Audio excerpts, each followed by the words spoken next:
Assalamualaikum warahmatullahi wabarakatuh. Halo teman-teman semua, bagaimana kabarnya? Semoga sehat selalu dan dijauhkan dari segala mara bahaya.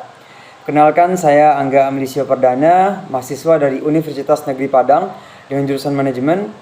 Pada kesempatan kali ini saya akan menjelaskan tentang keterampilan komunikasi, membaca dan menulis. Keterampilan komunikasi merupakan keterampilan utama yang harus dimiliki untuk mampu membina hubungan yang sehat di mana saja, di lingkungan sosial, sekolah, usaha, dan perkantoran atau di mana saja. Keterampilan komunikasi adalah keahlian atau kecakapan dalam melakukan komunikasi secara efektif, menyenangkan, menarik, dan berdampak. Keterampilan komunikasi adalah pengetahuan seseorang yang digunakan dalam teknik komunikasi verbal, nonverbal, dan melalui media komunikasi secara efektif untuk mempertahankan keaktifan dalam bertanya, berinteraksi, dan berkolaborasi dengan orang lain. Itu menurut pandangan Egen. Sedangkan menurut pandangan Santrok, keterampilan komunikasi merupakan keterampilan yang diperlukan seseorang dalam berbicara, mendengar, mengatasi hambatan komunikasi verbal, memahami komunikasi nonverbal dari komunikan, dan mampu memecahkan konflik secara konstruktif. Berdasarkan jenisnya, keterampilan komunikasi dibedakan menjadi 3, yaitu komunikasi lisan, komunikasi tulisan, dan komunikasi nonverbal. Selanjutnya kita akan masuk ke teknik membaca efektif. Teknik membaca efektif yang pertama yaitu teknik scanning. Teknik membaca ini menjadikan pembaca melihat bacaannya secara cepat namun tetap teliti. Tujuannya adalah agar bisa mendapatkan fakta atau informasi tertentu. Pada prosesnya, kamu akan membaca secara cepat dan meloncat-loncat langsung pada bagian yang dirasa penting. Akan tetapi, metode ini tetap melibatkan daya kemampuan imajinasi dari pembaca agar tetap bisa memahami isi bacaannya. Teknik selanjutnya yaitu skimming. Untuk metode atau teknik ini, kamu akan mengambil ide pokok atau intisari dari apa yang kamu baca. Dengan mendapatkan ide pokok atau hal yang menarik dari apa yang dibaca, maka kamu bisa melanjutkan untuk melakukan proses untuk mengetahuinya lebih dalam. Teknik selanjutnya yaitu selecting. Teknik membaca ini lebih mengutamakan kebutuhan dari pembacanya dan biasanya dilakukan pada saat membaca koran maupun media online, di mana kamu akan mencari atau membaca hal yang membuatmu tertarik atau ingin tahu. Selecting atau teknik baca pilih juga biasanya digunakan oleh pembaca yang ingin mengembangkan tulisannya dengan mencari informasi yang serupa untuk semakin mengembangkan tulisan yang sedang ia buat. Selanjutnya yaitu skipping. Untuk teknik ini, pembaca biasanya akan mengacuhkan bacaan yang tidak dibutuhkan atau sudah dipahami. Dengan kata lain, jika sudah tidak penting lagi bagi pembacanya atau sudah lebih dulu memahami, maka ia langsung beralih ke bagian lain yang penting. Pada umumnya teknik skipping banyak digunakan untuk segala macam bacaan. Salah satu contohnya saat kamu membaca iklan yang ada di media. Teknik skipping bisa juga disebut dengan baca lompat. Oke, selanjutnya kita masuk ke tips membaca cepat. Tips membaca cepat yang pertama yaitu menangkap dan mengenali kata. Dalam proses membaca, mata bertindak sebagai indera yang menangkap kata-kata dalam bahan bacaan. Kata-kata tersebut kemudian dikirim ke otak untuk dikenai sebagai sebuah kosakata, kelompok kata, maupun pemahaman sebuah kalimat. Pada kenyataannya, otak manusia mampu memproses kata-kata dengan baik bahkan ketika urutannya pun dibolak-balik. Oke, selanjutnya yang kedua yaitu mengenali kelompok kata. Latihan kedua yaitu kita mengenali kelompok kata mulai frasa dan sampai menjadi kalimat. Oke, yang ketiga yaitu fiksasi. Fiksasi adalah proses berhentinya mata untuk mengenali kata. Dengan kata lain, jika kamu masih membaca kata satu persatu, maka kamu melakukan fiksasi pada setiap kata.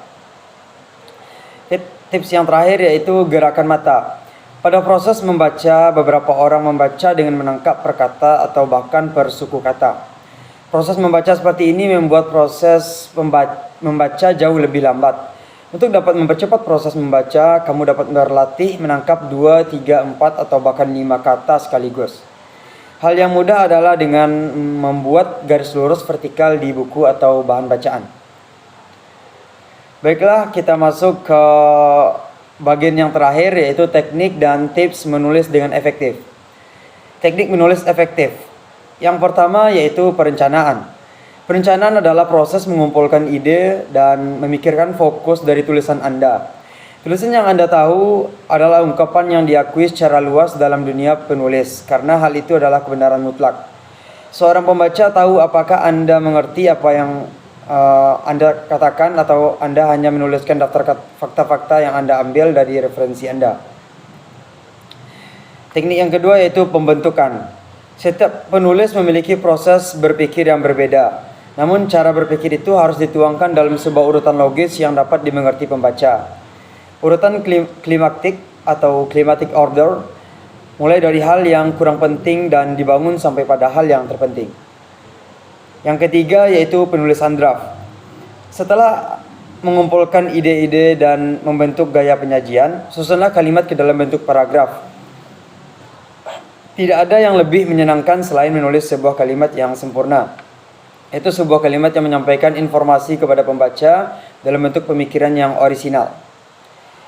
Oke, yang selanjutnya yaitu revisi. Kembalilah dan evaluasilah draft yang sudah kita bikin.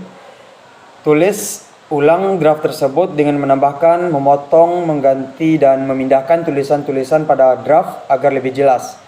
Untuk merevisi secara efektif, evaluasilah apa yang telah kita tulis. Putuskan di mana kita harus menambah informasi atau menyisipkan kata-kata. Temukan tulisan-tulisan yang tidak berguna dan menyimpang, dan tetap fokus pada topik. Teknik yang terakhir yaitu menyunting. Menyunting adalah langkah kunci yang sering kali dilewatkan penulis. Para penulis cukup puas dengan langkah terakhir yaitu revisi. Jadi mereka tidak meluangkan waktu ekstra untuk menyunting tulisan dan kebenaran teknik mekanisnya. Jika menyunting terlalu cepat, mungkin kita akan melewatkan fakta bahwa pesan dalam tulisan tidak tersampaikan dengan efektif. Untuk benar-benar menyunting tulisan secara efektif, jauhilah tulisan selama beberapa jam, lalu kembalilah menulis kembali. Teknik yang terakhir yaitu baca akhir. Langkah terakhir adalah membaca akhir tulisan kita. Kita pastikan bahwa akhir tulisan adalah akurat dan bersih. Langkah ini berbeda dengan penyuntingan karena langkah ini hanya fokus pada kesalahan ketik yang mata kita lewatkan.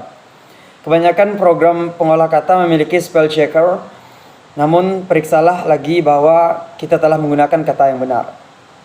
Oke, bahasan terakhir yaitu tips menulis efektif. Yang pertama yaitu menulislah dari hati. Kebanyakan penulis pemula merasa sulit untuk menyampaikan pesan mereka melalui tulisan. Itu karena mereka masih mempedulikan bagaimana mereka terlihat di depan pembaca. Mereka ingin tampil berbeda dan mengesankan.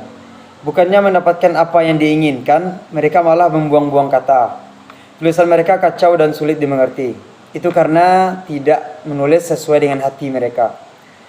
Tips yang kedua yaitu kejujuran. Kita akan terlihat bodoh jika kita tidak menulis dengan jujur.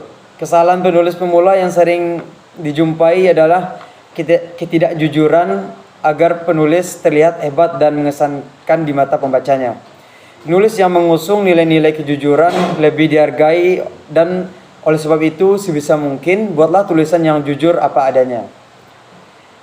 Tips selanjutnya yaitu ringkas. Dalam hal ini kita harus mencontoh situs-situs berita. Mereka terlihat baik karena mampu menulis suatu kejadian dengan ringkas dan mudah dipahami. Apa yang diketahui adalah kebanyakan blogger atau